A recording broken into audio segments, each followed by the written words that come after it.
The problem with the peace talks that are starting today in Istanbul is that the language surrounding them is not the language of diplomacy, but the language from a cheap Marvel comic from, I think, 1982, the Wolverine one. I'm the best at what I do, is what I think Logan said. Then I don't know whether he says it in any of the films. I'm afraid I have a tendency to go to sleep in the films, and I'm not quite sure why. I used to think it was because there was too much CGI, too much green screen, and I'm sort of wise to green screen. I've been on it. I know how it works. I can see the VFX a mile away, and I get bored by the lack of reality. But I don't think it's that.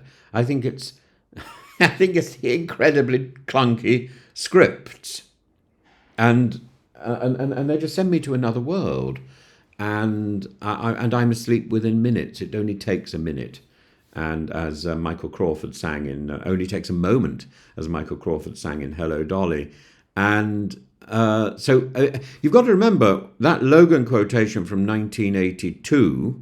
I'm the best at what I'm the best there is at what I do. Finishes with the line, "And what I do isn't very nice." And that could be Putin, and that could be Trump.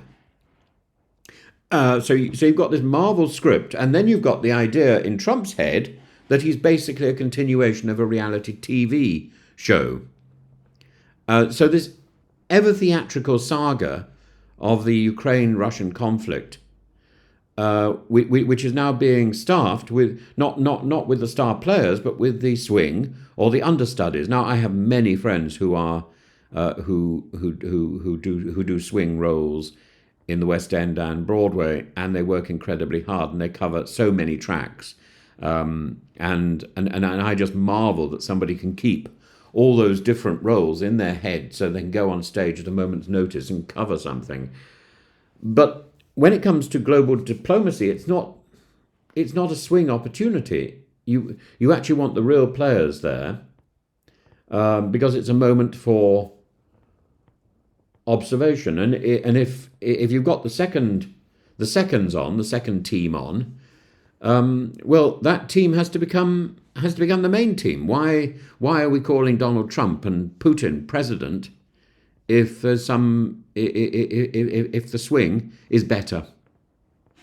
Why are we doing that? The swing should have the name above the marquee, and be done with it. And we shouldn't be standing behind the curtain saying the role of blah blah blah. The role of Putin today will be played by, or the role of Trump today will be played by, and the audience heaves a sigh of dejection because that's not what they paid all their money for. You know, the swing is often very good and often, frankly, given the amount of work that they actually do, significantly better than many of the stars, and they need to be acknowledged, and they need to be praised for their extraordinary skill and versatility.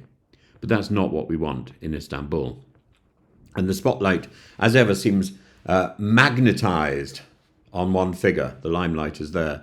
And it ought to be Zelensky, but it's not. And it's not Putin, which is something of a relief. It's not even Erdogan. It's Donald J. Trump. Donald Jessica Trump. Randy Rainbow's got a new song out, by the way. That's like an uninvited yet omnipresent lead actor. Trump has declared with characteristic bravado, exactly as if it's been written by a Marvel script, nothing's going to happen until Putin and I get together. And so the peace process becomes not diplomacy, but some sort of cheap drama. Trump's intervention, if you can call it that, is not without precedent. He sees world affairs not as chess, but as showbiz. And for Trump, the presidency was always an extension of reality TV. The Apprentice becomes the art of the deal global edition. And what makes this moment particularly combustible is that a sitting Russian president and an American second-term president are playing peace envoy and strongman like two aging second-rate actors in a green screen studio arguing over who gets top billing, if you can actually recognize them beneath the masks. And one of them is a stunt double. And Senator Marco Rubio, ever the realist in a theatre of illusions, declared that he had no high expectations for these talks. Well, who can blame him? Zelensky is sending statesmen. Putin, by contrast, dispatches bureaucratic ballast, the diplomatic equivalent of sending a wax figure of yourself to a summit or a little chocolate effigy. Well, if I got a chocolate effigy of Trump, I'd bite the head off. Of Putin, I'd do the same for Trump. Absolutely. Trump would be in and out of my mouth within seconds. Trump, meanwhile, suggests he might turn up if the vibes are right. Yum, yum, yum, yum, yum. I like a bit of milk chocolate. This isn't negotiation. It's narcissism masquerading as necessity. Now, let's look at what is actually happening in Istanbul. Actually, it probably isn't chocolate. It's probably lokum. It's probably Turkish delight. But there's not much to get delighted about. This is the first attempt at direct dialogue since 2022. It ought to be historic. Instead, it feels like a press conference with no script and no leading man. Russia's delegation is headed by Vladimir Medinsky. Hoo-hee! A man better known for historical revisionism than brilliant diplomacy. Ukraine's team arrives with clarity but little hope, and the Turkish hosts, desperate for gravitas, are forced to host what looks increasingly like a diplomatic séance. Are you there? 1 rap for no, 2 raps for yes. Putin refuses to attend. Zelensky calls that an insult, not just to himself, but to Erdogan and Trump. Imagine the irony. Zelensky, once an actor and a consummate comedian, now lamenting the absence of the real stars from the stage. Medinsky, meanwhile, delivers Kremlin talking points with all the enthusiasm of a substitute teacher reading from an out-of-date textbook. The conditions being floated: Ukraine should be neutral, to scale down its military, to reject NATO, in short, surrender. These are not peace terms. These are ultimata delivered in read off a script, and Medinsky is not in a position to change that script. Yet we cannot entirely dismiss Trump's claim. He is central, not because he's credible, but because others have made him so. And Putin clearly believes that a Trump presidency can favour Russia in some form. Trump hasn't produced much proof in the last 100 days, but he sees peace as a legacy prize, a Nobel medal to sit next to his golf trophies. More troublingly, Ukraine's allies know that now that Trump has returned to the White House, American support could collapse at any moment, like a poorly constructed stage set.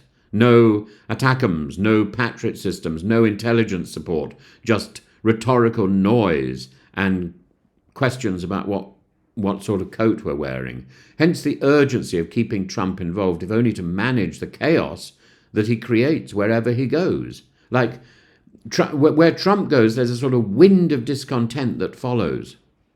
Noxious, abhorrent, and has something to do with what he ate yesterday. The war grinds on, and Russia seizes more villages. Over 20% of Ukraine remains occupied. Peace is desperately needed. But instead of statesmanship, what we've got is staging and marvel ejaculations. Instead of sincerity, we've got spectacle devised on a green screen. Until Trump and Putin actually get together, we are told nothing will happen, but perhaps we should be asking the deeper question: even if they do meet, what sort of peace will emerge from a conversation between two men who respect power far more than justice, who respect appearance far more than reality? We must keep Trump centre stage because he insists on being there. But we must also remember, not all who dominate the stage deserve the applause. Not all the people whose names are over the marquee deserve the recognition. Sometimes the most dangerous role in history is played by those who believe the script was written just for them. Sometimes the real role in history should be played by the people who do the work.